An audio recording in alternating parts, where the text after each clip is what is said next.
അതിലിപ്പോൾ സർക്കാർ നിയമപരമായിട്ടാണ് പ്രവർത്തിക്കുന്നത്. നിയമത്തിന് വിരുദ്ധമായിട്ടോ കോടതി ഉത്തരവുകൾക്ക് വിരുദ്ധമായിട്ടോ ഒരു നിലപാടും ഒരാളുടെ കാര്യത്തിലും സർക്കാർ സ്വീകരിക്കില്ല. അപ്പോൾ ഏത് കാര്യത്തിലായാലും ആ സമീപനം തന്നെയാണ് സർക്കാർ സ്വീകരിക്കുന്നത്. ഈ കേസിലും നിയമത്തിന് അകത്തും ഇന്ന് കോടതി ഉത്തരവുകൾക്കകത്തും ഇന്ന് മാത്രമേ സർക്കാർ നിലപാട് സ്വീകരിക്കുള്ളൂ. ഈ പറയുന്ന കാര്യം നിങ്ങൾ പറയുന്നത് എൻ്റെ ശ്രദ്ധയിലില്ല. പക്ഷേ നിയതമായ നടപടിക്രമങ്ങളുണ്ട്. ഏതെങ്കിലും ഒരു ഉദ്യോഗസ്ഥൻ വിചാരിച്ചാലോ ഏതെങ്കിലും റിപ്പോർട്ട് തേടിയാലോ ഒരു പ്രതിയെയും ശിക്ഷ ഇളവ് ചെയ്ത് വിട്ടയക്കാൻ നമ്മുടെ നാട്ടിൽ നടക്കില്ല. ഏതെങ്കിലും മന്ത്രി വിചാരിച്ചാലും ഒരു പ്രതിയെയും വിട്ടയക്കാനോ ശിക്ഷ കുറയ്ക്കാനോ കഴിയില്ല. CRPC 432 പ്രകാരം പ്രതികളുടെ ശിക്ഷയിൽ ഇളവ് വരുത്തുന്നതിന് നിയമം അധികാരം നൽകുന്നുണ്ട്. അതിൻ്റെ അടിസ്ഥാനത്തിൽ തന്നെ ജയിൽ ചട്ടങ്ങളുണ്ട്, ജയിൽ നിയമമുണ്ട്, ജയിൽ ചട്ടങ്ങളുണ്ട്.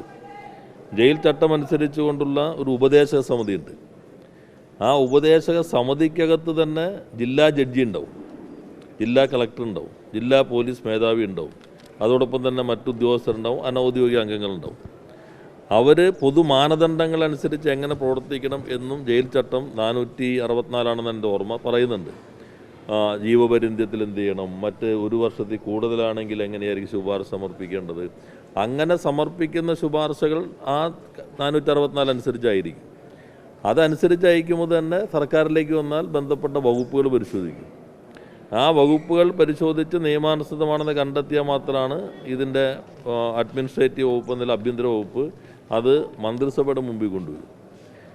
ഞങ്ങളാണെങ്കിൽ കേരളത്തിൽ ഒരു സുവിദിതമായ നിലപാട് ഇക്കാര്യത്തിൽ സ്വീകരിച്ചിട്ടുള്ള ഒരു ഗവൺമെൻറ്റാണ്. അത് അങ്ങനെ വരുന്ന ശുപാർശകൾ എല്ലാം നിയമാനുസൃതമാണെങ്കിൽ പോലും സ്ത്രീകൾക്കും അതുപോലെ കുട്ടികൾക്ക് നേരെയുള്ള അവരുടെ മാനഭംഗം, അതുപോലെ കൊലപാതകം, ഇത്തരം കേസുകൾക്കകത്ത് എല്ലാ സമിതികൾ ശുപാർശ ചെയ്താൽ പോലും പൊതുവായ മാനദണ്ഡം സർക്കാർ സ്വീകരിച്ചിട്ടുണ്ട്. പിന്നെ ഈ സർക്കാരോ കഴിഞ്ഞ സർക്കാരോ അധികാരത്തിൽ വന്നതിന് ശേഷം ജയിൽ സമിതികളുടെ ശുപാർശകളുടെ പ്രകാരം ശിക്ഷ ഇളവ് ചെയ്തിട്ടുള്ള പ്രതികളുടെ പശ്ചാത്തലങ്ങൾ നിങ്ങൾ പരിശോധിച്ച് നോക്കിക്കഴിഞ്ഞാൽ ഒരു തരത്തിലുള്ള രാഷ്ട്രീയമായിട്ടുള്ള മാനദണ്ഡം സർക്കാർ സ്വീകരിച്ചിട്ടേ ഇല്ല. ഇതുവരെ സ്വീകരിച്ചിട്ടില്ല, ഇനിയും സ്വീകരിക്കാൻ ഉദ്ദേശിക്കുന്നില്ല.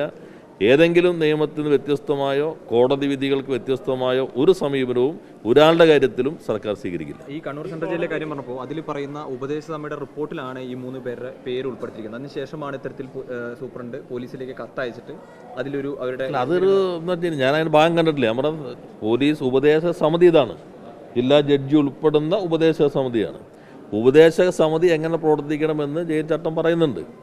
അതനുസരിച്ച് പ്രവർത്തിച്ചാൽ തന്നെ ഇവരെ വിട്ടയച്ചു കഴിഞ്ഞാൽ ഉണ്ടാകുന്ന നാട്ടിലെ പ്രശ്നങ്ങൾ എന്താണെന്ന് അവിടെ നിന്ന് റിപ്പോർട്ട് തേടും, മറ്റു കാര്യങ്ങൾ തേടും. അതെല്ലാം പരിശോധിച്ചിട്ട് നിയമമായിട്ട് ഇത് സാധ്യത ഉണ്ടോ എന്ന് ബന്ധപ്പെട്ട വകുപ്പുകൾ പരിശോധിക്കും. അതെല്ലാം കഴിഞ്ഞിട്ടാണ്. അപ്പോൾ നിയമവിരുദ്ധമായിട്ടുള്ള ഒരു കാര്യവും സർക്കാർ ഇത്രയധികം നിയമം കർശനമായ നിയന്ത്രണം നിർദ്ദേശം ഹൈക്കോടതി നൽകിയിട്ടുണ്ട്. ഇവരെക്കുറിച്ച് കൃത്യമായ ധാരണയുണ്ട്. ഈ നിയമമൊന്നും അറിയാത്ത ഉദ്യോഗസ്ഥരാണ് ഇത്തരത്തിലുള്ള ഈ റിപ്പോർട്ട് തേടുന്നത്. അല്ല, അതെനിക്കറിയില്ല. എന്നുവെച്ചാൽ ഇതിൻ്റെ നിയമവശം പരിശോധിക്കുമ്പോൾ ജയിൽ സമിതി പരിശോധിക്കുമ്പോൾ അവരുടെ മാനദണ്ഡം അനുസരിച്ച് പരിശോധിക്കും. നിങ്ങൾ പറഞ്ഞ പോലെ നിയമപരമായിട്ടുള്ള മാനദണ്ഡങ്ങളോ കോടതി നിർദ്ദേശങ്ങളോ അനുസരിച്ചുള്ള ഏത് കാര്യത്തിലും ഒരു തരത്തിൽ വിട്ടുവീഴ്ചയും സർക്കാർ ചെയ്യില്ല. TP കേസിന് മാത്രം പ്രത്യേക പരിഗണന എന്താ കിട്ടുന്നത്? മറ്റൊരുപാട് കേസുകളിൽ പ്രതികളായി ശിക്ഷിക്കപ്പെട്ട് കിടക്കുന്നവരുണ്ട്. ഒരുപാട് കേസുകളുണ്ട്. ഇപ്പോൾ TP കേസിലെ പ്രതികൾക്ക് കൂടുതൽ പരോളുകൾ കിട്ടുന്നു. അല്ല, ഏതെങ്കിലും ഒരു കേസ് പറയും. നിരവധി കേസുകളുണ്ട്. ഒരു കേസ് പറയൂ, നിങ്ങൾ ശ്രദ്ധയിൽ ഒരു കേസിൽ ഇതിന് വ്യത്യസ്തമായിട്ട് ഈ കേസ് തന്നെ ചെയ്തത് നമുക്കറിയില്ല. ഞങ്ങളുടെ മുൻപിൽ വരുന്നതെല്ലാം പൊതു സ്വഭാവമാണ്. അല്ല, പൊതു സ്വഭാവത്തിൽ വ്യത്യസ്തമായ ഒരു കേസ് പറയും. TP കേസിലെ പ്രതികൾക്ക് നിരവധി തവണ പരോൾ കൊടുത്തിട്ടുണ്ട്. ഞാൻ പറയും, ഈ കേസ് നിങ്ങൾ പറയും, ഒന്ന് ചോദിക്കുമ്പോൾ വേറെ പറയരുത്. സമാനമായ കേസുകൾ എന്ന് പറഞ്ഞാൽ ഈ കേസിൽ തന്നെ ഇതിന് അല്ല, അതല്ല നിങ്ങളുടെ ചോദ്യം അതായിരുന്നില്ലല്ലോ. നിങ്ങളുടെ ചോദ്യം അതായിരുന്നില്ല. അല്ല, അത് വേറെ ചോദ്യം. ഇപ്പം നമ്മൾ ചർച്ച ചെയ്യുന്ന പ്രശ്നം അതല്ലല്ലോ. ഞങ്ങളുടെ മുൻപിൽ ഒറ്റ കാര്യമുള്ളൂ, ഏത് കേസിലെ പ്രതിയാണെങ്കിലും കോടതി ഉത്തരവുകൾക്ക് വ്യത്യസ്തമായ ഒരു സമീപനവും സർക്കാർ സ്വീകരിക്കും. പ്രതികളുടെ സർക്കാരിലേക്ക് എത്തിക്കഴിഞ്ഞാൽ എന്തായിരിക്കും സർക്കാരിന്റെ ആ നടപടിക്രമങ്ങളല്ലേ ഞാൻ പറഞ്ഞത്. അതിലേക്ക് എത്തിക്കഴിഞ്ഞാൽ പല സ്ഥലത്തും ഇപ്പൊ പെട്ടെന്ന് ഈ കെട്ടിടം ഇടിഞ്ഞു വീണ നമ്മൾ പത്രപ്രവർത്തകർ ചോദിക്കുമ്പോൾ നിങ്ങൾ ആദ്യം തന്നെ ഈ ചട്ടം എന്താണ്, നിയമം എന്താണെന്നൊന്ന് ആദ്യം വായിച്ച് മനസ്സിലാക്കണം. അല്ല, ഞാൻ പറഞ്ഞത് നിങ്ങൾ മാധ്യമത്തിലേക്ക് വരുമ്പോൾ കാര്യങ്ങളിൽ കേസിന്റെ സ്വഭാവം അനുസരിച്ചിട്ട് സർക്കാർ തീരുമാനം എടുക്കാറുണ്ട്.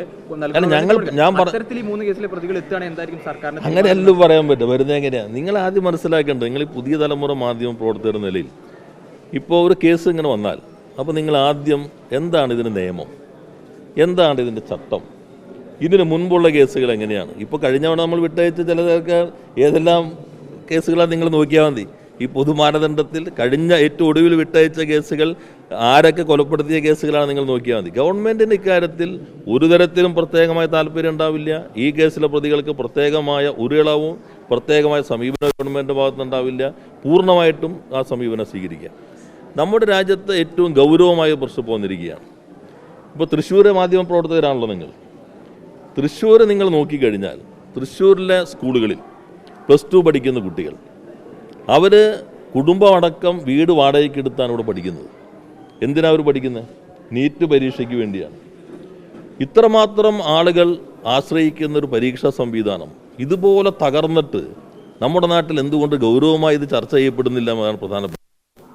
ഇപ്പോൾ UGC പരീക്ഷ പൂർണ്ണമായി റദ്ദാക്കിയിരിക്കുന്നു.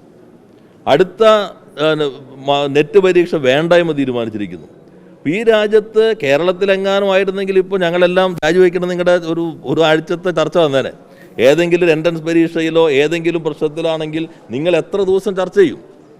ഇപ്പോൾ ഈ നാട്ടിലെ ജനങ്ങൾ പതിനായിരക്കണക്കിന് കോടിക്കണക്കിന് കുടുംബങ്ങൾ ഈ നീറ്റ് പരീക്ഷ കഴിഞ്ഞ MBBSൽ ഇങ്ങനെയുള്ള ആളുകളാണ് വരുന്നതെങ്കിൽ അവർ ഡോക്ടർമാരായി വന്ന എന്തായിരിക്കും സ്ഥിതി?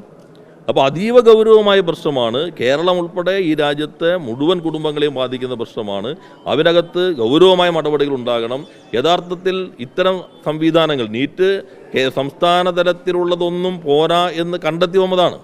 സുപ്രീം കോടതിയുടെ തന്നെ മാനദണ്ഡങ്ങളുടെ അതിനകത്ത് UGCയുടെ നെറ്റ് പരീക്ഷ, ആ പരീക്ഷയിൽ പോലും വിശ്വാസ്യത പോയിരിക്കുന്നു. അപ്പോൾ ഉന്നത വിദ്യാഭ്യാസ രംഗത്ത് ഏറ്റവും പ്രധാനപ്പെട്ട സംവിധാനങ്ങളുടെ വിശ്വാസ്യത തകർത്തിരിക്കുകയാണ് കേന്ദ്ര സർക്കാർ ചെയ്തിരിക്കുന്നത്. അതീവ ഗൗരവമായ ഈ പ്രശ്നത്തിൽ കർശനമായ നടപടികൾ സ്വീകരിക്കേണ്ടതുണ്ട്.